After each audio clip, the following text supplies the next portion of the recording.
Ey Allah'ның құлы, ей Алланың жаратқан пендесі, Тәңіріңді ұмытып кеттің-ау деймін. Қалай болар еді?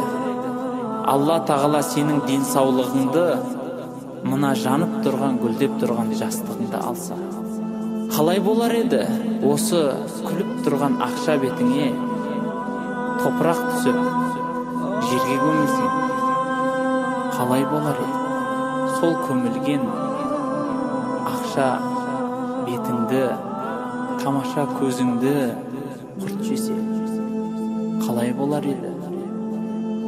Бұл дүниеде не істедің деп екі періште келіп сұрақ жауап қылса, қалай болар едің? Ертең қиямет болып, сол қияметте менің жағдайым қандай болады деп пайғамбарлар айтып тұрғанда, сіз күнәмен келсеңіз, қалай болар еді? Бүкіл адамзатты жоқтан бар қылған ұлы жаппар иеміз Алла тағаланың алдында бас иіп тұрғанымызда сіз күнәмен келсеңіз, сіз күліп емес, бәлки күнәңізді қайда қоярыңызды білмей тұрсаңыз не істер едіңіз?